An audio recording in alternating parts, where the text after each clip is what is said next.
se ele tiver que ser responsabilizado criminalmente, isso é uma questão dos poderes judiciários e nós não queremos nenhum juiz ladrão contra quem quer que seja.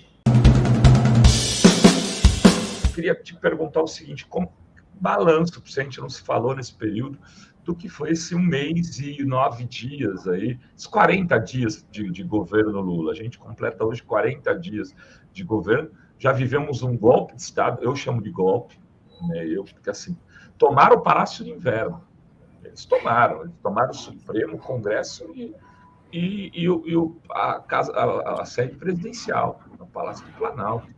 E foram derrotados, mas fizeram um movimento golpista e assumiram posições em tese de conquista.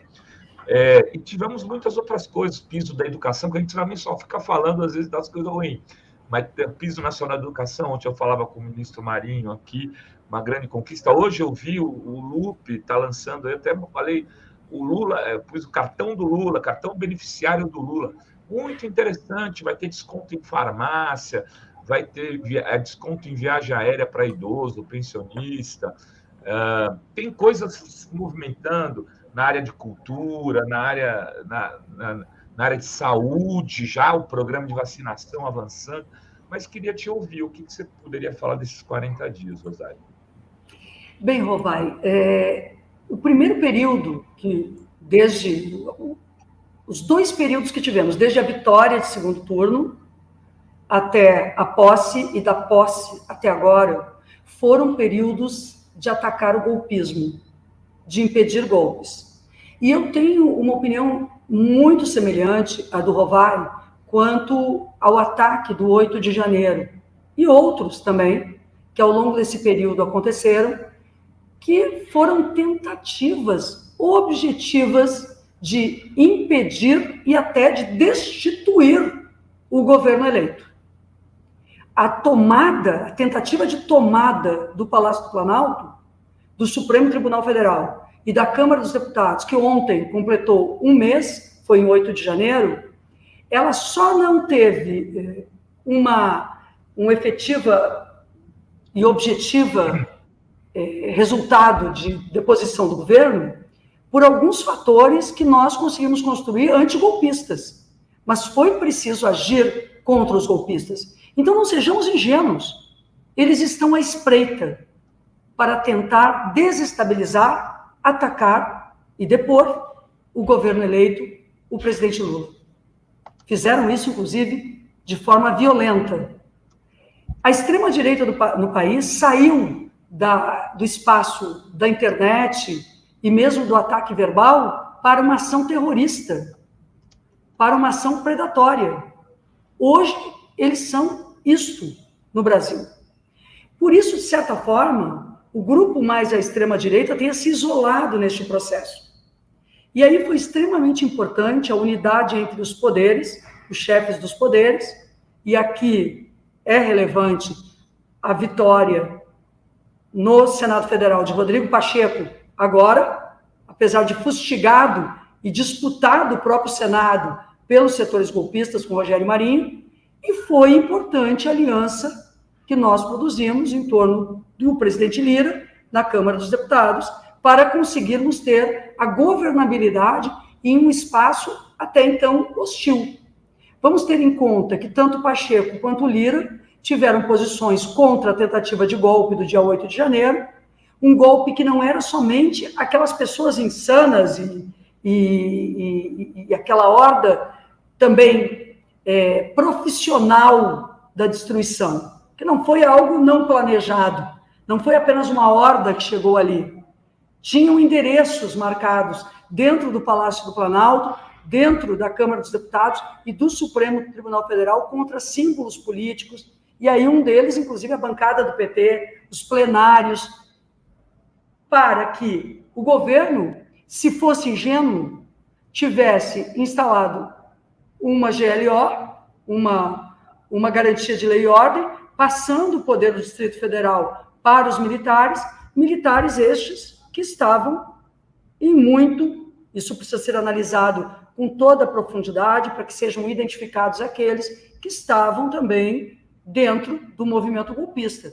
Porque ninguém vai me dizer que é o acaso que o tal coronel Cid tenha sido alocado no batalhão e no quartel e no espaço das Forças Armadas do Exército Brasileiro em Goiânia, que é justamente o pelotão, os batalhões de proteção ao poder e ao Distrito Federal e a Brasília.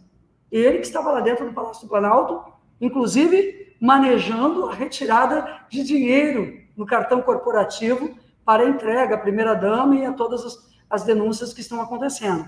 Então, isso não é um acaso. Nós estávamos diante de uma ação golpista estruturada também por dentro de quadros das Forças Armadas.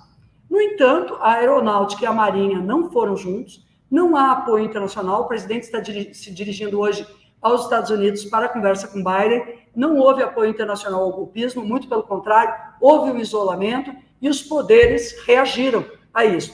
A Câmara dos Deputados, o Lira se colocando frontalmente contrário, o Pacheco também, aos atos golpistas.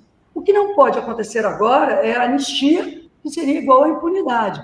Não por qualquer verve de vingança, mas de indignação com o descumprimento da Constituição e porque nós não podemos incentivar a existência desses movimentos. Então, é preciso, de fato, termos uma atuação clara contra esse golpismo, desmontarmos as estruturas por dentro do Estado brasileiro que são golpistas, não é uma novidade. O Jango enfrentou isso em 61, a Dilma enfrentou em 64, a Dilma enfrentou em 2016, e nós precisamos blindar o presidente Lula dessas movimentações. Agora, ao mesmo tempo, vai ao tema da economia, porque o que vai realmente garantir ao presidente Lula a estabilidade política do nosso governo, com esta sede do ataque golpista, é o crescimento econômico do país, a distribuição de renda, a melhoria da vida da população e a retirada de um núcleo importante, de um grupo importante que ficou ao redor do bolsonarismo, fanatizado no último período, trazer este grupo para uma reflexão. Um grupo popular, no meio das camadas populares. É esta disputa que o PT, por exemplo, onde eu me encontro agora, precisa fazer, que os movimentos, que os comitês populares precisam fazer, que é justamente trazer para o nosso campo aquilo que sustenta uma democracia, que é o apoio popular. Porque o golpismo tem apoio popular e precisa diminuir esse apoio do lado de lá. Dri. Rosário, a gente viu na semana passada aquela denúncia do Marcos Duval, do senador Marcos Duval, de que houve uma tentativa de grampear o ministro Alexandre de Moraes. Como que você viu essa denúncia? E agora depois ele disse, e o envolvimento do Bolsonaro nisso tudo? Porque tem até uma discussão entre os ministros do Supremo de que uma prisão preventiva do Bolsonaro podia incendiar ainda o país, podia tumultuar mais ainda. Então, como que a senhora viu essa denúncia e essa questão do Bolsonaro que está fugido nos Estados Unidos, né? Inclusive. Eu acho, Dri, que nós temos que ter o cuidado de nos movimentar politicamente e em separado dos movimentos judiciais, digamos assim, né? Uma eventual e possível responsabilização e prisão de Bolsonaro ou de outros quadros que foram do seu governo, como aquele que foi ministro da Justiça, e depois secretário aqui do DF, e outros, isto não pode ser feito apenas por uma vontade política. Nós não temos que ser como eles foram com o Lula. Não se trata disso. Nós não queremos que ninguém vá para a prisão sem ser devidamente julgado, condenado. Então, eu acho que nós estamos num momento também de muito cuidado com essas movimentações, porque o que nós disputamos é mais profundo do que uma visão de vingança.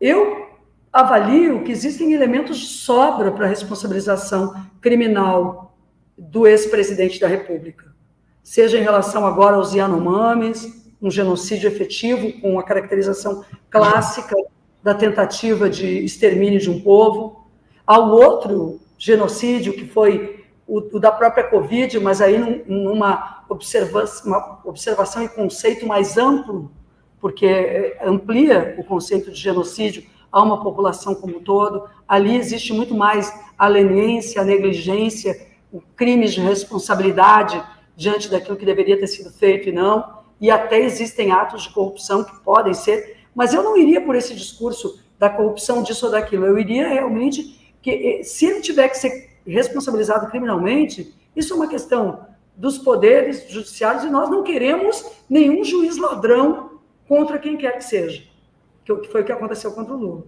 Então, o que eu penso que hoje precisa acontecer com este que governou, com Jair Bolsonaro e todos os outros que estiveram ali, é realmente uma responsabilização moral pela sociedade brasileira. Essa é a disputa que eu faço. Eu quero que a população brasileira enxergue que este que governou o Brasil foi responsável por mortes, por abandono, por graves crimes, moralmente já. Isso a gente pode dizer. Né? Se há crimes que depois o judiciário verifique, com amplo direito de defesa, esse é um outro patamar. Portanto, eu acho que nós temos que nos dedicar também um tempo a denunciar o bolsonarismo e a extrema-direita, e o outro tempo, principalmente nesse momento, eu diria, a governar o Brasil para resolver os graves problemas que nós temos, porque eles deixaram terra arrasada. Olha, por exemplo, essa questão do Banco Central.